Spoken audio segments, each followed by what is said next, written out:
Sticking with lefty television presenters, Paul Murray, we saw on Media Watch last night, Paul Barry. Really, this has been the worst, most barbaric terror attack we've seen since ISIS. And you could argue that it was worse than ISIS because ISIS, they beheaded often male journalists. The targeting of children. Come on, that's what it was. Targeting of children, the most vulnerable, cutting babies out of pregnant women's stomachs.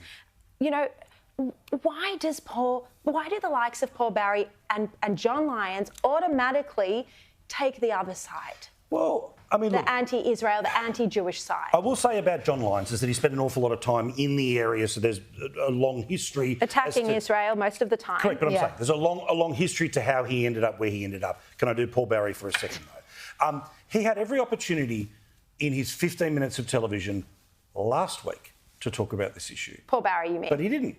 Paul Barry didn't talk about it last week. Oh, because, sorry, the show's already been written. It's been done. We can't possibly edit to reflect the biggest story in the world because I suspect the judgment was, oh, look, it's all a little too sympathetic to what's been happening in Israel. Let's just wait for a week and we know what's going to happen, which is that the spotlight will move further and further away from what people felt when they first heard the news. The thing about Media Watch is that I am fine for media analysis programs, but this isn't. It's just the week in Twitter and reinforcing the Twitter narrative, reinforcing that ecosystem to constantly go amongst itself. And when it doesn't like something, it goes off and complains to the umpire. And because the umpire watches that show and listens to Radio National, there's this sort of self-fulfilling machine. But as for the media, it is absolutely legitimate to talk about civilians in this conflict.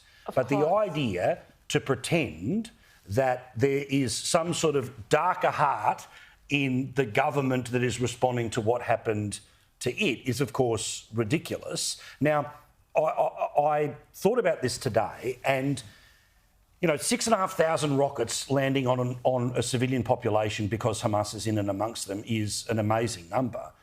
But Hamas is still firing back. So you've got to imagine if your country had been attacked and they're still shooting at you, you're probably going to keep shooting back. It also ignores, though, that Israel keeps begging the evacuation of these innocent Palestinian. This isn't a conflict against innocent Palestinians. They keep asking for them to be evacuated. Liz, where's Egypt in this? Where's the pressure on Egypt to open its border? Door. Absolutely. They're landlocked, so it makes perfect sense that their neighbours would take them in, and yet they've got nowhere to go, which is why this humanitarian crisis is growing. But like you say, Israel keeps saying, look, we've got a job to do. We must retaliate. We know where Hamas is. They're not making any secret of it. We've also got to get our people back out. Yeah. And Hamas did that on purpose. They didn't just kill everyone. They took hostages. They knew exactly what they were doing. This was the bait to cause Israel to retaliate. That's what we're seeing now. And Israel's doing its best to tell people, to tell the innocents, get out of the way because we got to do what we got to do. So please leave. But we talked about this on Sunday night.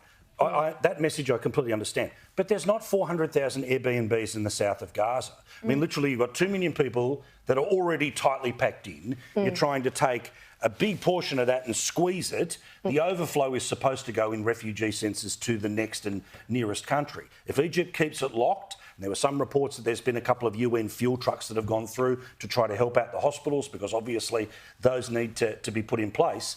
But you just end up, there's only so far you can squish people.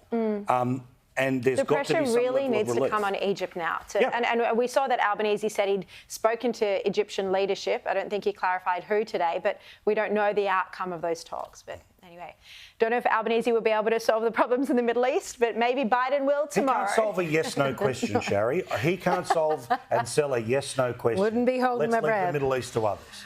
All right, Liz Storer, Paul Murray, we'll see you 9 and 10 o'clock tonight.